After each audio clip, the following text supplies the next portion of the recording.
Imaginez-vous dans le luxe le plus absolu, au cœur de Paris.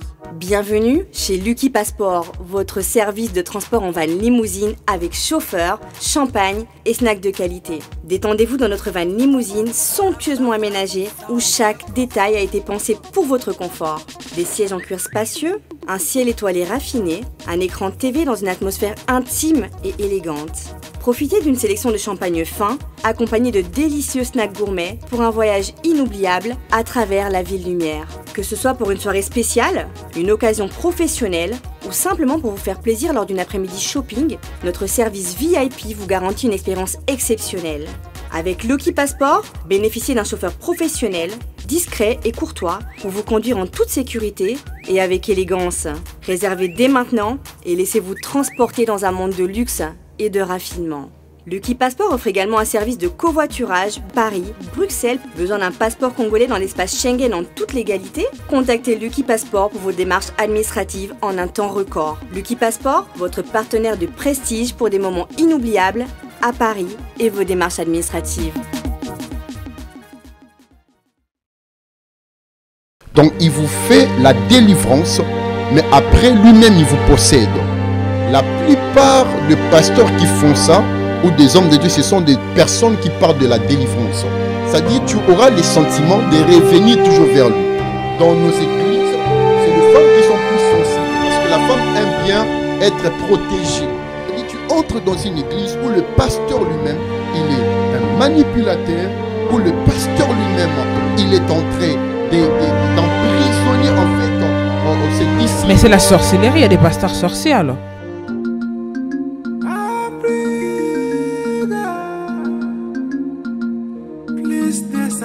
Chaque matin na la mukaka avana salatu na pelisa katele na ngae pa programme kitoko pona mboka chaque matin midi soir plus de 140 Africa plus de 143 ezo sala bien tolanda yango 24/24 Africa plus de 143 Africa. Bonjour, bonsoir à tous et à toutes. Ça dépend de l'heure. Vous avez regardé cette émission, Mon Histoire avec la grande dame Veritas Mbouki. Que le Seigneur vous bénisse. Merci aux faiseurs de rois, aux faiseurs de reines, Ali Sala. Votre mission est là pour vous édifier, vous encourager. Cette émission est là pour dire à une personne, il y a encore de l'espérance pour toi. Ne t'inquiète pas du lendemain, parce que le lendemain appartient à Dieu. Aujourd'hui, j'ai un réel plaisir de recevoir un homme de Dieu. Ce visage est bien connu et je pense que vous serez bénis à travers cette émission. On va parler d'un thème qui titille beaucoup de personnes. Ce thème va faire du bien à quelqu'un, va réveiller une personne dans sa marche avec le Seigneur. Tout de suite, je vais saluer l'homme de Dieu. Shalom, pasteur. Shalom, servant de Dieu, Veritas Mbouki. Bon, je dis pasteur, mais c'est prophète. Hein? Exactement, pasteur, prophète. Pas de Ça va? Ouais, Dieu nous fait grâce, grâce sur grâce. On est là, malgré la chaleur, le chaud, on est là par la grâce du Seigneur. Il fait très chaud. On bénit le Seigneur. Nous sommes au studio A+243 et à ciel ouvert. On est vraiment ravis. Je vous laisse vous présenter aux enfants de Dieu qui nous regardent là. C'est bien votre humble serviteur, le prophète John Dibois. Je suis prophète, pasteur de l'église Bâtisseur de vie en Christ.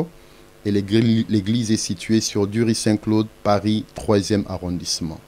Donc nous sommes là tout le vendredi, de 18h à 20h, intercession, délivrance et miracles.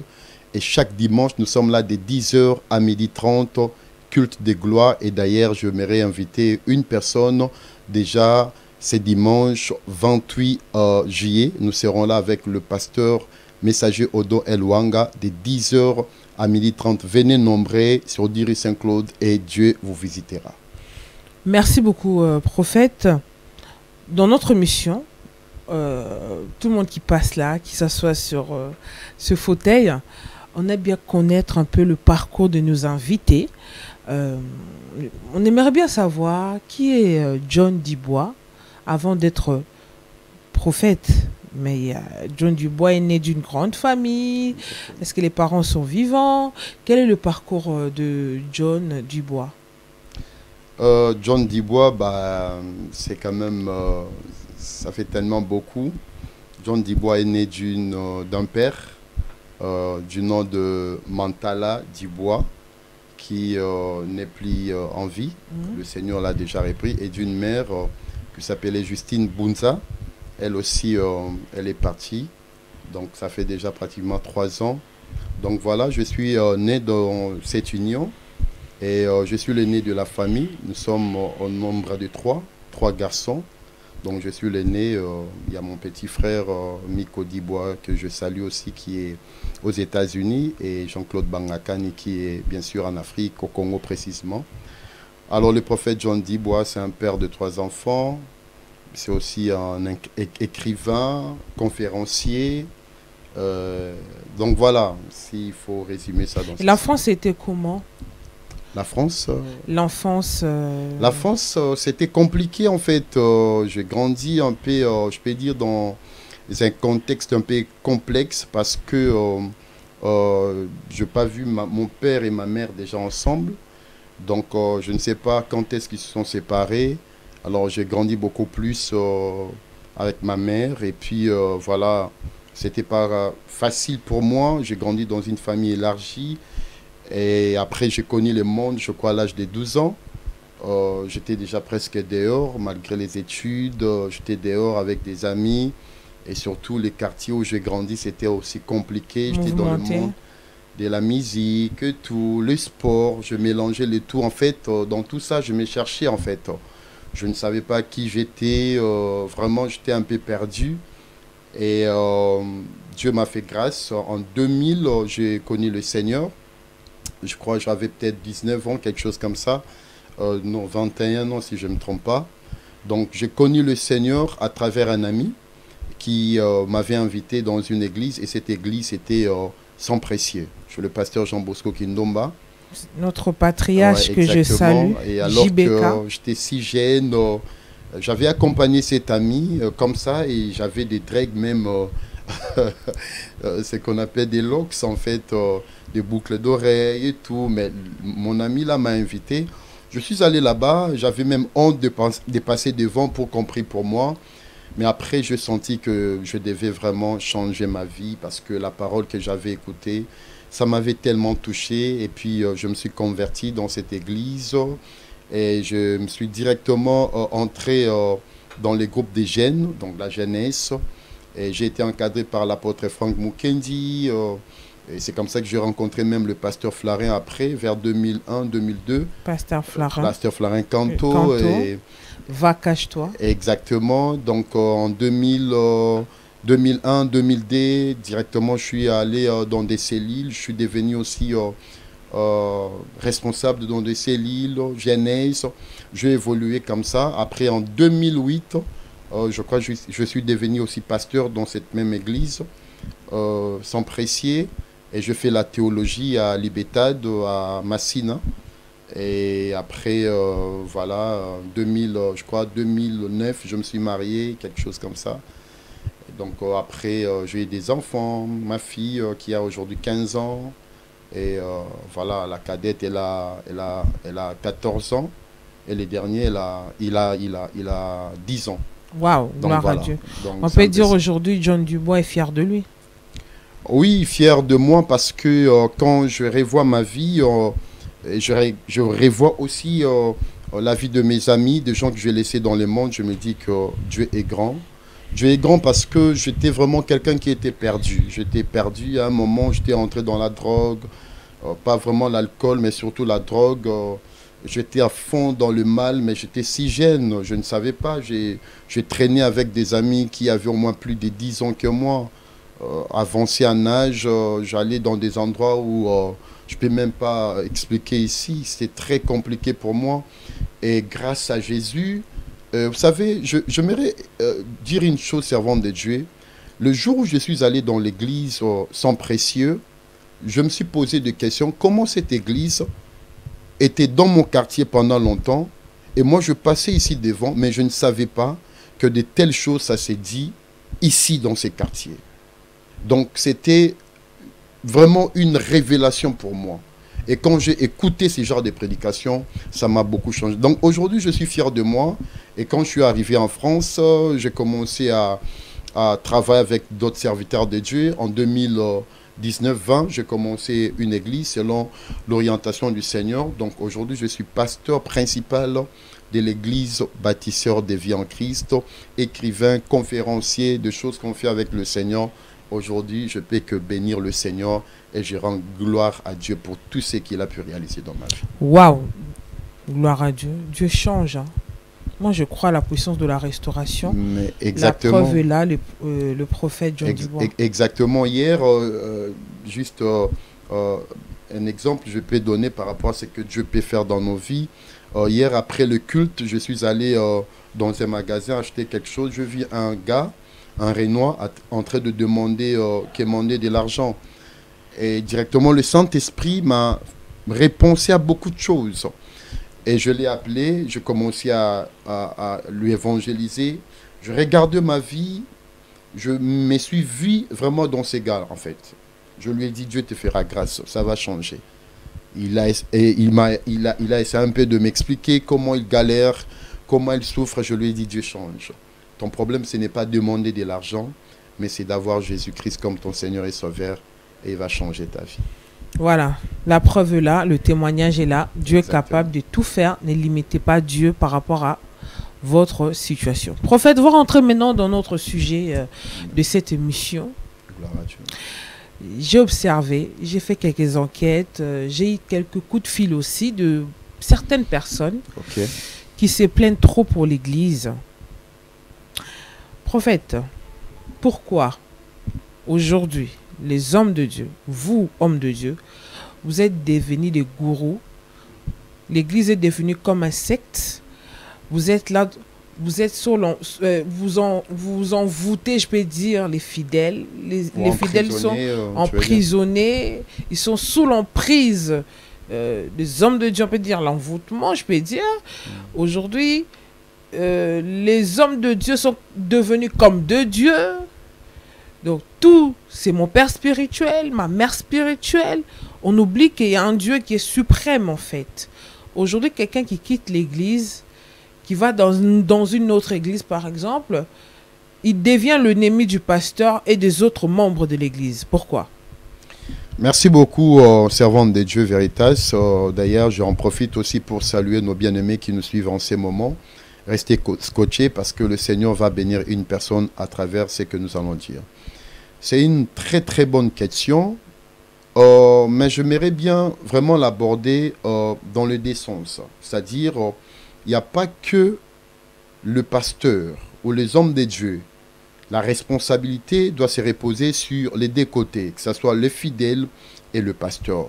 Oui, c'est vrai ce que tu dis, c'est vrai. Il y a beaucoup de pasteurs qui vraiment abusent, qui font n'importe quoi, qui possèdent en fait le fidèle, ce qui n'est pas bon parce que nous avons reçu un esprit de fidélité, les libertés, j'allais dire. Mais cependant, il y a des pasteurs qui se comportent comme des gourous, comme tu dis. Ah oui. Vous savez, il y a des gens maintenant, des pasteurs, pas tout le pasteur, mais certains pasteurs le font. Je ne vais pas parler en syndicat pour dire que tout le pasteur se comporte de cette manière. Mais la plupart des gens qui font ça, ils sont aussi animés par pas l'esprit de Dieu. C'est-à-dire, c'est un esprit de domination où, vous savez, il y a des pasteurs qui vous délivrent pour qu'eux-mêmes puissent vous posséder. Donc, il vous fait la délivrance, mais après, lui-même, il vous possède. C'est-à-dire, pour manger, il faut appeler les pasteurs. Pour dormir, il faut appeler les pasteurs. Pour faire ceci ou cela, il faut appeler les pasteurs. Et ça, c'est très dangereux. Et souvent, j'ai remarqué, la plupart des pasteurs qui font ça, ou des hommes de Dieu, ce sont des personnes qui parlent de la délivrance. Pour ne pas dire tous, ou tout le pasteur qui parle de la délivrance. Parce que les gens qui parlent de la délivrance, ils vont toujours vous dire que vous avez un problème. Et quand ils vont vous dire ça, ça dit que tu auras le sentiment de revenir toujours vers lui. Ça dit c'est une manière de te rendre captif. C'est comme ça, il y a certaines personnes qui vous diront que la délivrance, c'est un processus. Or, quand il dit ça, c'est juste pour vous emprisonner, afin que vous restez dépendant ou dépendante. La délivrance, c'est quand la personne accepte Jésus-Christ et que vous chassez les démons partent, le Saint-Esprit habite dans la personne est libérée. Mais tu peux vivre les oppressions et l'obsession. Cela arrivera toujours, que tu ne le veuilles ou pas. Mais le problème est que lorsque on vous fait ça, on vous dit ça, que tu as besoin de délivrance, on a des enseignements. D'ailleurs, ce qui m'étonne, tu vas voir par exemple, dans une église, le pasteur ne parle même pas de Jésus. Il parle que des sorciers, des démons, des satans, alors que l'église appartient à Jésus. Comment, quand vous allez dans une maison d'un féticheur, où Satan trône, on ne parle pas de Jésus. Mais dans l'église de Jésus, du 1er jusqu'au 30, on ne parle pas de Jésus, mais on parle que de Satan.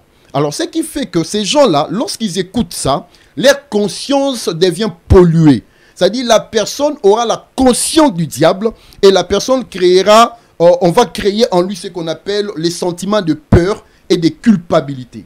Parce que si le diable veut vous détruire, il va utiliser deux choses. La culpabilité et les sentiments d'infériorité. Alors, la plupart des messages que d'autres pasteurs prêchent à leurs fidèles, c'est pour vous culpabiliser. Vous voyez? Il va vous culpabiliser, comme quoi tu as sorti avec une telle personne, voilà, il a laissé des semences, voilà pourquoi ta vie ne marche pas, voilà. Il te culpabilise. Vous voyez? Parce que c'est aussi le rôle que le pervers, des hommes pervers jouent. Parce que quand tu entres en contact avec un homme pervers, l'homme pervers joue plusieurs rôles. Par exemple, il va vous culpabiliser. Il va vous sous-estimer. Vous voyez? Il ne va pas te dire que tu es belle. Il ne va jamais te dire que tu as des qualités. Parce que le but, c'est pour vraiment emprisonner son proie. Mais c'est ça le problème aujourd'hui. Vous voyez? Il va emprisonner sa proie. Donc, c'est ça, en fait, ce qui se passe. Donc, le problème, c'est au niveau du message. Ça commence d'abord au niveau du message. Le message qu'on va vous dire, c'est-à-dire, c'est pour vous culpabiliser. C'est comme ça, dans ce genre des églises, tu vas voir, les gens ne seront jamais épanouis. Ils vont devenir dépendants. Vous voyez? Donc, ils vont... Oui, dépendants du pasteur. Alors que l'esprit que nous avons reçu, c'est un esprit de liberté. Oui, l'esprit de Et quand je dis liberté, ce n'est pas libertinage. C'est pas que je peux faire de mon esprit ce que je veux. Je choisis, par exemple, une telle église ou aller, par exemple, prier le Dieu des ancêtres. Non, c'est pas ça. Quand on parle de l'esprit de liberté, c'est-à-dire je suis libre, mais je peux être soumis ou soumise. Parce que la Bible nous dit de respecter aussi des autorités, des gens qui nous enseignent. Mais ici, je suis en train de parler aux manipulateurs. Parce que la plupart des hommes de Dieu sont des manipulateurs. Vous savez, quelqu'un qui exerce le pouvoir sur toi, il peut tout faire dans ta vie. Tout à fait. C'est le problème que nous avons aujourd'hui. Alors, il y a aussi un problème dans notre communauté. C'est comme ça que je disais, la responsabilité doit être partagée. Les enfants de Dieu n'aiment pas lire. Ils n'aiment pas lire la parole. C'est-à-dire, tout ce que le pasteur dit, c'est comme si c'est l'ainsi dit l'Éternel. Vous voyez? Donc, on est en train de développer... Mais cette emprise-là aussi touche beaucoup la femme. Mais parce que les hommes, c'est rare. La femme, on voit beaucoup à l'église. Par nature... Les gens, quand ils tombent, ce sont les femmes. Les femmes, dans leur maison, parfois, ça casse. Parce qu'il y a un pasteur qui est dedans. La femme, peut-être, ne fera pas à manger chez elle. Mais elle va aller faire à manger à l'église pour le pasteur. Non, ça, c'est pas une bonne chose. Déjà, quand tu es... C'est ça le rôle de l'église aujourd'hui. Non, mais c'est pas... On voit beaucoup de femmes manipulées. En fait, je ne vais pas parler en syndicat. C'est-à-dire, c'est pas que toutes les églises ou les églises font ça. Mais oui, mais c'est pas toutes les églises qui font ça. C'est pas un débat qu'on fait. Mais ce sont des choses qu'aujourd'hui, beaucoup se plaignent. Et moi aussi, j'aurais remarqué ça. Quand on voit les gens tomber à l'église, on voit qu'il y a des femmes. C'est rare que les hommes tombent. Mais pourquoi? C'est toujours la femme qu'on touche. C'est toujours la femme qui est plus manipulée. Pourquoi? Parce que, en fait, la femme, s'il faut le dire comme ça, le femme accepter ça quand même, c'est des êtres un peu faibles. Vous voyez? C'est-à-dire qu'elles sont sensible. Vous voyez? La femme est le plus sensible. La femme a la facilité de recevoir. Vous voyez? Elle est en même temps aussi habile. Parce que la femme peut détecter même un problème qui arrive dans la maison avant l'homme. Vous voyez? Parce que la femme, elle est très sensible. Mais la femme, autant qu'elle peut être forte, autant qu'elle peut aussi être très faible. C'est comme ça, quand le diable est venu, il est venu directement attaquer la femme. Vous voyez? Donc, c'est comme ça que tu vas voir que dans nos églises, c'est les femmes qui sont plus sensibles. Parce que la femme aime bien être protégée. Alors, quand, par exemple, la femme voit que son pasteur prie beaucoup pour elle, et il lui écoute souvent, c'est-à-dire, elle va prêter vraiment de l'attention, elle va écouter. Mais quand tu es pasteur, tu dois mettre de l'équilibre. C'est-à-dire, par exemple, si la femme est mariée, tu vas dire à la femme, tu dois d'abord s'occuper de ta maison avant l'église. Vous voyez? Parce que tu ne peux jamais remplacer le mari de la femme, même si tu es son pasteur. Oui, le pasteur, on te doit du respect, on te doit bien sûr de la révérence, mais tu ne peux jamais remplacer mon mari. Donc d'abord ma maison et mes enfants. Donc il faut aussi que le pasteur puisse enseigner aussi des femmes dans ce sens. Mais le vrai problème est que même les femmes elles-mêmes aussi aiment ça. Vous voyez? C'est-à-dire, ils ne savent pas que des fois, elles sont aussi manipulées. Elles sont manipulées. Le pasteur peut vous dire des choses. Il vous culpabilise. Il vous dit des choses. Par exemple, si tu quittes mon église, tu vas mourir. Tu vois, par exemple... Mais là, on parle, c'est l'emprise. Parce que moi, je vois sur les réseaux sociaux, beaucoup de personnes se plaignent.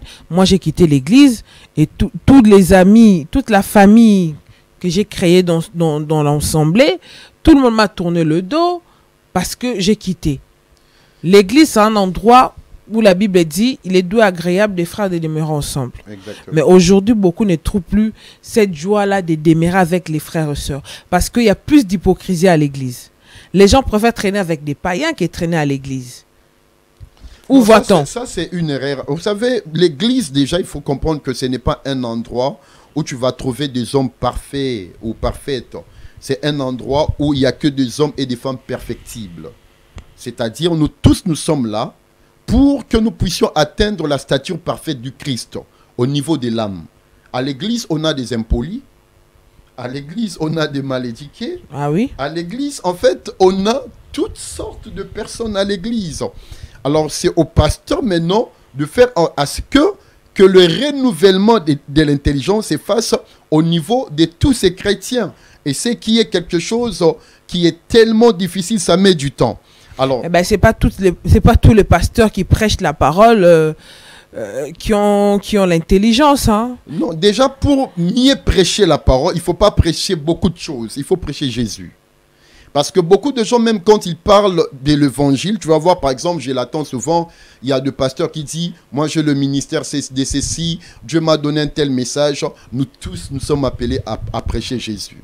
Il n'y a pas un tel mouvement, les apôtres ont prêché Jésus.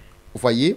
Alors, il y a des gens qui sont, par exemple, dans les théologies, la théologie libérale, où les gens ils sont libres de dire ce qu'ils croient. Moi, Dieu m'est apparu, il m'a dit des choses. Même si ce n'est pas dans la Bible, la personne vous dit que Dieu lui a dit des choses.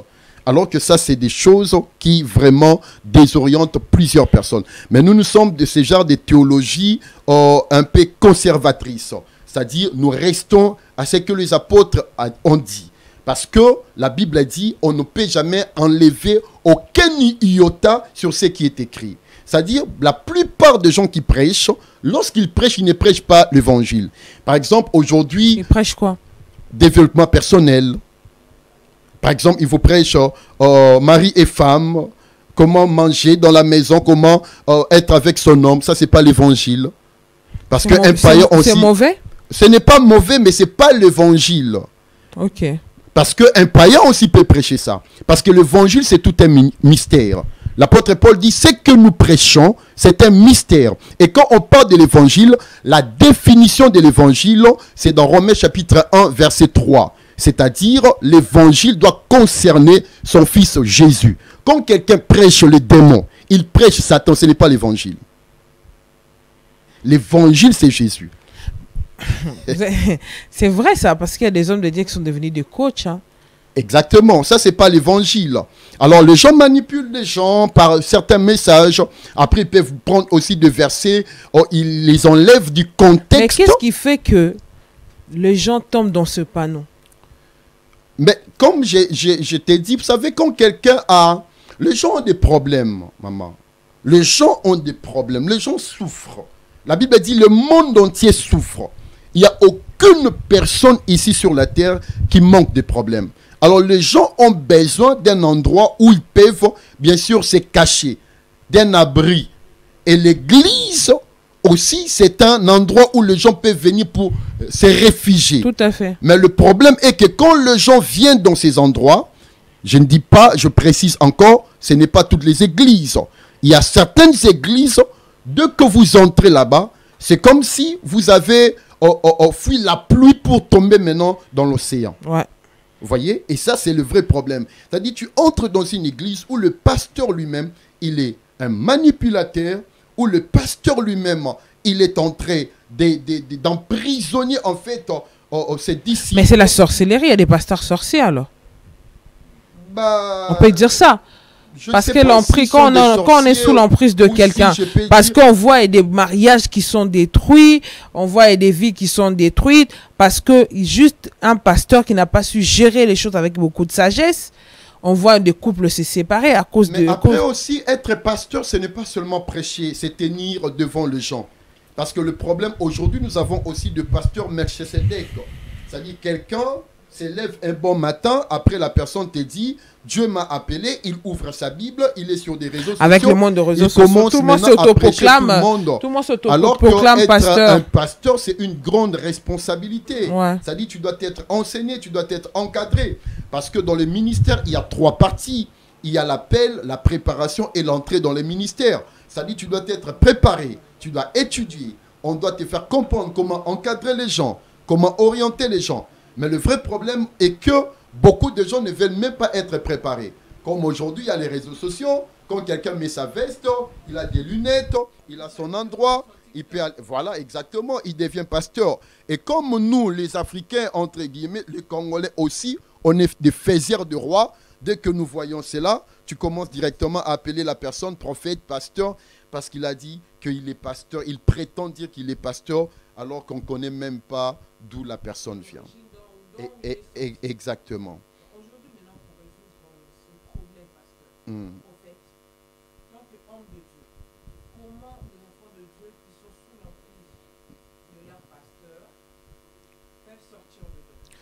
Il n'y a pas que de pasteurs, il y a aussi de gens qui sont dans des relations amoureuses comme ça. Tu es dans une relation où tu sens que ton mari ou ton homme est vraiment toxique, la personne est vraiment un vrai pervers narcissique, tu sens que tu es emprisonné, la personne te contrôle, la personne te rabaisse. Vous savez, ces genres de personnes, ils vous séparent même avec des gens. C'est comme ça dans d'autres églises, ils aiment maintenant séparer avec, ils aiment bien séparer des familles pour que lui-même il règne. C'est comme ça, je t'ai dit tout à l'heure, il y a des pasteurs qui te délivrent pour que lui-même, qu'il puisse te posséder. Vous voyez, qu'il te possède. Alors, comment sortir ou quitter ces genres d'endroits? La première des choses, il faut d'abord fuir, il faut quitter. Si tu remarques que dans cette église, vraiment que tu es sous l'emprise d'un pasteur ou avant de manger, il contrôle tout. Qui quittent l'église, on les traite des sorcières. Il y a toujours des rumeurs qui sortent après. Après, ça dépend. Il y a aussi des gens, en fait, tout dépend aussi de la manière dont vous quittez. La manière dont vous quittez aussi cette église, parce que vous savez, moi je suis pasteur aussi, j'ai une église, il y a beaucoup de gens qui sont aussi des ingrats ou des ingrates aussi, c'est-à-dire tu peux tout faire, mais tu vas voir que par exemple, quand vous dites qu'il y a des personnes qui sont des ingrates, par exemple, vous savez, nous par exemple, le pasteur, nous supportons le problème des fidèles. Peu importe leur problème. La personne peut venir et il peut te dire qu'il a fait des choses horribles que je ne peux pas peut-être citer ici parce que c'est un peu personnel. Mais je suis pasteur, nous accueillons des gens. Moi, je connais quelqu'un qui m'a dit un jour il est sorti avec un féticheur, mais c'est un homme. Vous voyez? Avec un féticheur, parce qu'il avait besoin du succès. Il y a beaucoup de choses qui se passent. Maintenant, si la personne... Maintenant, tu vas voir que... Quelle est la réaction? Mais Jésus s'y porte. Vous savez, en aucun jour... Mais la personne va quitter l'église, pourquoi alors? Non, mais après, maintenant, il y a des raisons où la personne va te dire, par exemple, là-bas, on ne me prêche plus bien, je ne sens pas le Saint-Esprit. En fait, il y a des fois des raisons aussi qui est, entre guillemets, bizarre. Tu ne comprends même pas parce que l'homme, des fois, est compliqué. L'homme est versatile. La même personne qui peut te dire, je t'aime aujourd'hui, ouais. demain, peut-être, la personne peut encore changer. Donc, il y a des gens comme ça, tu vois. Donc, c'est-à-dire que... Il y a des raisons, des fois, quelqu'un va te dire, j'ai écouté Dieu. Mais avant, la même personne t'avait dit que Dieu m'a dit de rester dans cette église. Après quelques temps, la même personne te dit, Dieu m'a dit de partir, ou je vois qu'ici, il n'y a pas Dieu. Mais c'est la même personne qui avait dit, c'est comme Jean-Baptiste, excusez-moi, quand Jean-Baptiste avait présenté Jésus, c'est lui-même qui avait dit que celui-ci est le Fils de Dieu. Vous voyez? Mais quand Jean-Baptiste s'est fait arrêter, le même Jean-Baptiste envoie maintenant ses disciples pour aller demander si c'était lui Jésus. Vous voyez? Mais ce sont des cas, des exemples que vous avez donnés, ce sont les exemples que j'attends souvent, où la personne ne se retrouve pas, ou c'est par rapport au commérage, c'est que se passe dans l'église. Mais les pasteurs n'arrivent pas à arrêter les songi-songi, tout ce qui se passe dans l'église. Mais les pasteurs ne peuvent pas contrôler les gens, tout ce qui se dit. Je peux dire, mais je ne peux pas posséder encore des gens. C'est une question d'éducation. Mais c'est là où maintenant, quand tu dis ça, on va encore retourner dans l'esprit de contrôle et bien sûr d'emprisonnement. Ça dit chacun est libre, par exemple. Vous savez, si Dieu en fait contrôlait tout le monde, bloquait tout le monde, et que les hommes étaient sous son emprise, mais Adam et Ève, ils n'avaient même pas péché. Donc, c'est-à-dire... Quand vous venez à l'église, vous êtes des adultes. Moi, je ne peux pas, par exemple, aller dire à la sœur, éteins ton téléphone, il ne faut pas appeler les gens. Ça s'est dit toujours. Nous, on prêche l'évangile. Vous savez, quand Jésus donnait une parabole, il a parlé de 4 terrains. Il a dit, il y avait un terrain où il y avait, bien sûr, les épines. L'autre, il y avait, bien sûr, des rocaillers. L'autre, il y avait aussi, bien sûr... il dit c'était les oiseaux du ciel ont venu et ont picoté bien sûr la sémence. Et l'autre, c'était une bonne terre. C'est-à-dire, tous ces terrains-là, c'est l'image du cœur. C'est l'image des personnes qui viennent à l'église ou qui écoutent la parole. Bon, l'église, c'est comme un hôpital, d'accord. Voilà. Comment aujourd'hui, les personnes qui sont dessus par vous, les pasteurs, les hommes de Dieu, par vos comportements, peuvent retourner à l'église? Parce qu'aujourd'hui, il y a beaucoup de personnes qui ne veulent plus aller à l'église. Vous savez, l'église... moi, on m'a tellement choqué, on m'a blessé, j'ai été blessé, humilié, même si tu n'as pas été blessé à rejeté. l'église, tu seras blessé aussi chez toi, dans ta famille, ton mari, ta femme, tes enfants. Ça, c'est la vie, en fait. C'est comme ça que je t'ai dit que dans l'église... Il n'y a pas que des hommes, il y a pas des hommes parfaits, mais il y a des hommes et des femmes perfectibles. C'est ce que le chrétien doit savoir. La deuxième des choses, la Bible dit, supportez-vous les uns aux autres et pardonnez-vous réciproquement. Le problème est que, quand quelqu'un dit ça, c'est-à-dire que cette personne ne pardonne pas. Parce que même dans sa propre famille, il y a des problèmes. Vous voyez? Mais il y en a qui ont, il y a certains hommes de Dieu qui ont détruit des familles. Hein. Oui, ça arrive. Aujourd'hui qui se Ça arrive, déchirent. mais quand tu es enfant de Dieu, mais bien sûr, on n'encourage pas ça. C'est ce qu'on est Vous en êtes train mal de vu dire. aujourd'hui, pasteur. Non, pas tout le monde, pas tous les pasteurs. Il ne faut pas parler Comme en j'ai vu syndicat. la dernière fois sur les réseaux sociaux, Ouais. une sœur disait comment identifier aujourd'hui des vrais prophètes et des vrais pasteurs, Mais si, des vrais hommes de si Dieu. elle est là, par exemple, Dieu l'a révélé comme ça, elle va nous citer tous les pasteurs qui sont même en Mandaka, qui sont à Bouendé. Pasteur, vous défendez bien vos collègues. Hein? Non, bien sûr, parce que comme elle est là, la liste, qu'elle nous fasse maintenant tout, la Non, liste, elle a dit le nom. comment identifier. Elle a posé la question. Ah, Comment comment identifier reconnaître maintenant les vrais hommes de Dieu? Comment identifier? En fait, déjà, c'est au niveau de la parole. C'est-à-dire, la personne doit prêcher Christ. Si je peux donner quelques critères. La personne doit prêcher Christ, pas du mélange. Parce que beaucoup de gens mélangent aujourd'hui. Ils vous parlent de Jésus, en même temps, ils vous parlent de vos ancêtres. En même temps, il vous parle de sa femme, de son mari. Donc, on est dans de micmac. Dans la chair, vous condamnez les personnes qui parlent de leur femme, des ancêtres et tout ça. Non, mais il ne faut pas faire une forme d'apologie. On est là pour présenter Christ. Donc, vous, pour vous, quand un homme de Dieu se pose devant la chair, devant l'église, le fidèle, parle que de Jésus. Pas d'exemple, ma femme, mon mari, mes enfants. C'est pas mauvais de présenter. Je ne dis pas que c'est mauvais. Mais dans l'église du Seigneur, on n'est pas là pour faire la promotion de qui que ce soit. Les apôtres ne l'ont pas fait. Vous voyez? On n'est pas là pour faire la promotion. Je ne dis pas que c'est mauvais. Je ne suis pas misogyne, vous voyez? Mais simplement pour vous dire que dans l'église de Jésus, je parle de l'église de Jésus, on parle de Jésus. Quand l'apôtre, les prophètes Jean présentaient Jésus, dit voici l'agneau. Dans l'église, on présente l'agneau. On ne présente pas autre chose. Non, c'est ça, parmi les critères, on peut identifier un homme de Dieu. Oui, Jésus d'abord. La deuxième des choses, c'est aussi par rapport à son comportement. Ce qu'il dit et ce qu'il fait doit aussi se concorder. Mais on ne peut pas reconnaître un homme... oui, bien sûr. L'homme a toujours des faiblesses. C'est-à-dire, tu ne vas jamais trouver quelqu'un qui est parfait. Non, jamais. Mais quand même, tu vas comprendre que cette personne-là, il est quand même dans la droiture, bien qu'il peut aussi faire des erreurs. Et troisièmement, c'est aussi par rapport aux pratiques.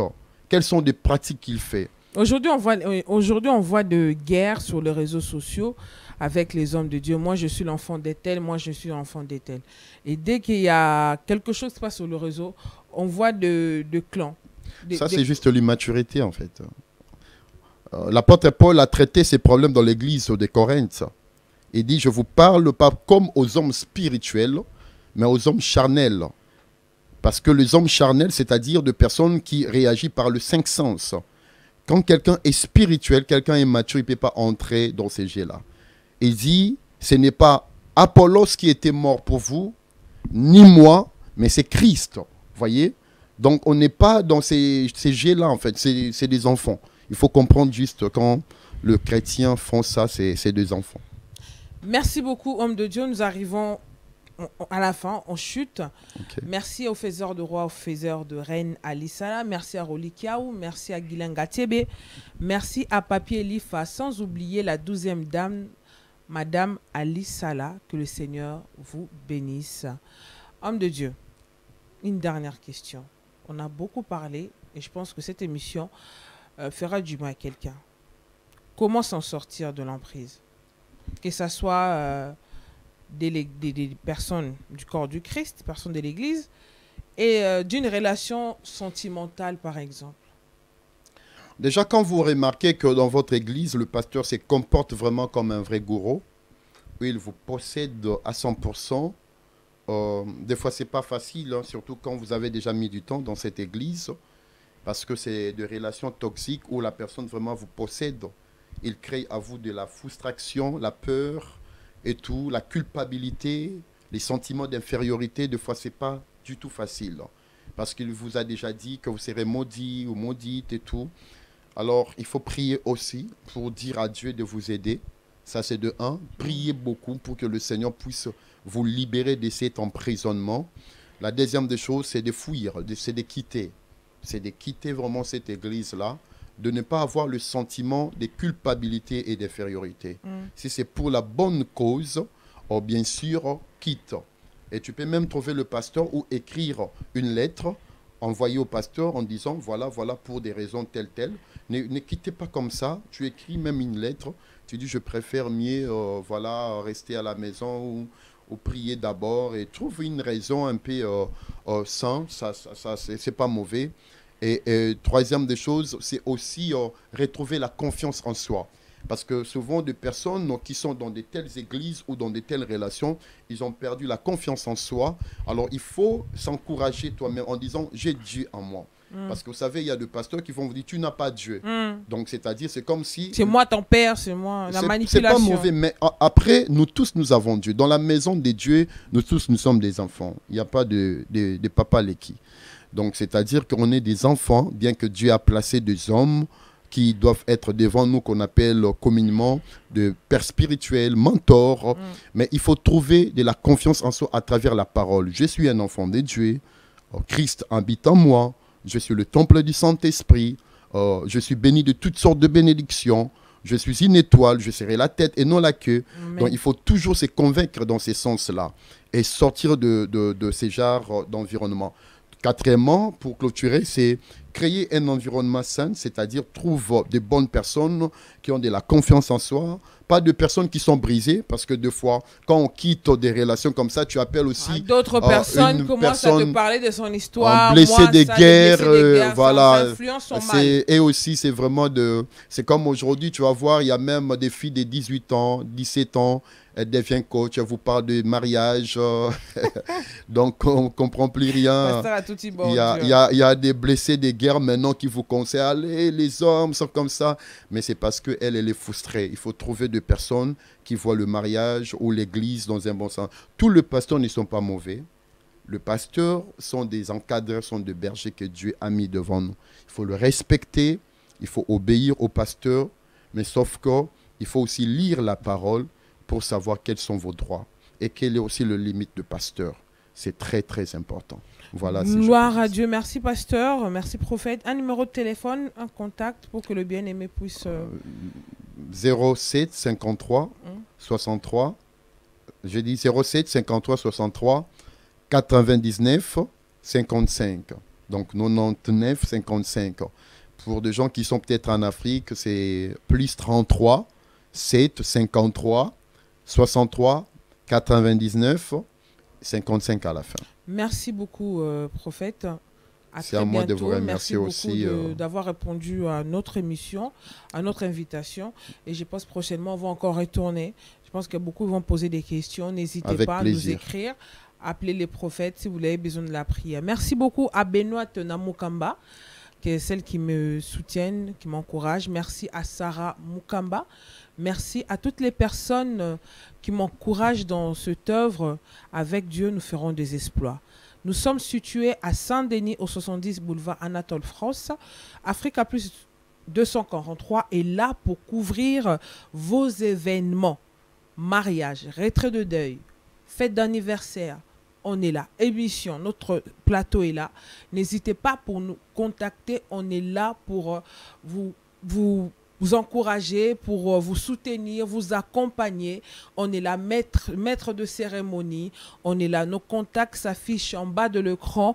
N'hésitez pas à nous contacter. Merci à Salaski, le faiseur de roi, le faiseur de reine. Merci à tous. Que le Seigneur vous bénisse. Je vous dis à très bientôt. C'est bien moi, la grande dame, Veritas Mbouki.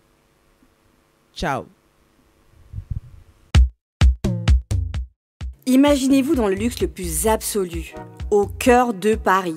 Bienvenue chez Lucky Passport, votre service de transport en van limousine avec chauffeur, champagne et snacks de qualité. Détendez-vous dans notre van limousine somptueusement aménagée où chaque détail a été pensé pour votre confort. Des sièges en cuir spacieux, un ciel étoilé raffiné, un écran TV dans une atmosphère intime et élégante. Profitez d'une sélection de champagne fin, accompagné de délicieux snacks gourmets pour un voyage inoubliable à travers la ville lumière. Que ce soit pour une soirée spéciale, une occasion professionnelle ou simplement pour vous faire plaisir lors d'une après-midi shopping, notre service VIP vous garantit une expérience exceptionnelle.